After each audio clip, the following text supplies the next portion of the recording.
ഇന്ന് ഞാൻ പറയാൻ പോകുന്നത് തിരുവനന്തപുരത്തുള്ള പഴവങ്ങാടി ഗണപതി ക്ഷേത്രത്തിനെ പറ്റിയാണ്.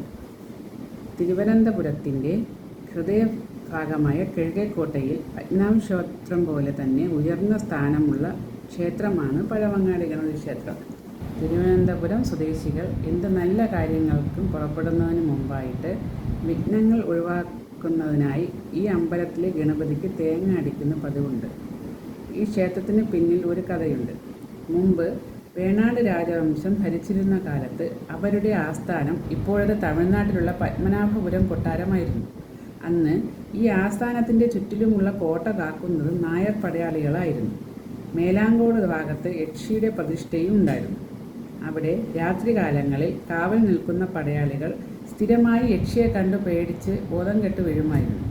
അങ്ങനെയിരിക്കെ ഗണപതി ഭഗവാന്റെ ഭക്തനായ ഒരു മലയാളി ഭടന് ആ കോട്ടയുടെ കാവൽ ചുമതല ലഭിക്കുകയുണ്ടായി. അദ്ദേഹം അവിടെ കാവൽ നിൽക്കുന്നതിന് മുമ്പായി വള്ളിയൂർ പുഴയിൽ കുളിക്കാൻ പോയി. പുഴയിൽ മുങ്ങി കുളിക്കുമ്പോൾ അദ്ദേഹം അറിയാതെ ഒരു കല്ലിൽ ചവിട്ടി.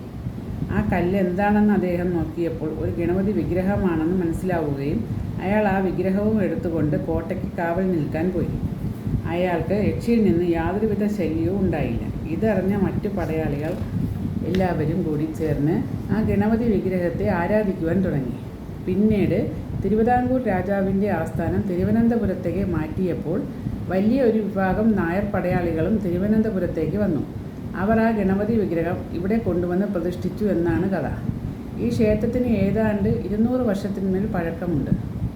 പിന്നീട് രാജഭരണം അവസാനിച്ച് കഴിഞ്ഞപ്പോൾ ഈ ക്ഷേത്രത്തിൻ്റെ ഭരണം ഇന്ത്യൻ സൈന്യം ഏറ്റെടുത്തു. സൈന്യത്തിൻ്റെ മദ്രാസ് റെജിമെൻറ്റിൻ്റെ കീഴിലാണ് ക്ഷേത്രം ഇപ്പോൾ ഉള്ളത്. ഈ റെജിമെൻറ്റിൻ്റെ കേണലാണ് ക്ഷേത്ര ഭരണസമിതി അധ്യക്ഷൻ. ഗുരുവായൂർ കഴിഞ്ഞാൽ നിത്യേന ആയിരക്കണക്കിന് ഭക്തജനങ്ങൾ ദർശനത്തിന് വരുന്ന ഒരു ക്ഷേത്രമാണിത്. ഇവിടുത്തെ ഏറ്റവും പ്രധാനപ്പെട്ട ചടങ്ങാണ് നാളികേരമുടയ്ക്കൽ. പണ്ട് കാലത്ത് ഒരു അവധൂതൻ പൂജിച്ചിരുന്ന ഒരു ഗണപതി വിഗ്രഹമാണ്. ആ അവധൂതൻ സമാധിയായ ശേഷം പിന്നീട് ആ വിഗ്രഹം പട്ടാളക്കാർക്ക് ലഭിക്കുകയും അവർ അത് പൂജിക്കാനും തുടങ്ങി. ഈ വിഗ്രഹത്തിൻ്റെ പ്രത്യേകത എന്താണെന്ന് പ്രപഞ്ച ഗണപതി വിഗ്രഹം എന്നാണ് അറിയപ്പെടുന്നത്. ലോകത്തെങ്ങും തന്നെ ഇങ്ങനത്തെ സങ്കല്പത്തിലുള്ള വേറെ ഒരു പ്രതിഷ്ഠയില്ല. പ്രപഞ്ചത്തിലുള്ള സർവ്വശക്തികളും ഈ പ്രപഞ്ച ഗണപതി വിഗ്രഹത്തിലേക്ക് ആവാഹിച്ച് വച്ചിട്ടുണ്ടെന്നാണ് ഇതിൻ്റെ പ്രത്യേകത. പ്രധാനമായും നാളികേരം ഉടയ്ക്കുന്നത് കൊണ്ട് ഉദ്ദേശിക്കുന്നത് അഹംഭാവത്തെ ഇല്ലാതാക്കുന്നതാണ്.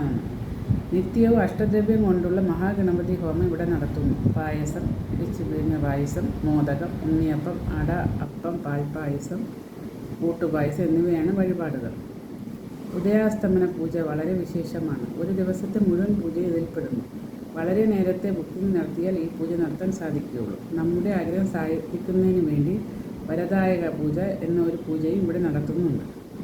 ഒരാഗ്രഹം നടത്തുന്നതിന് ശേഷം നടത്തുന്നതാണ് ഈ പൂജ.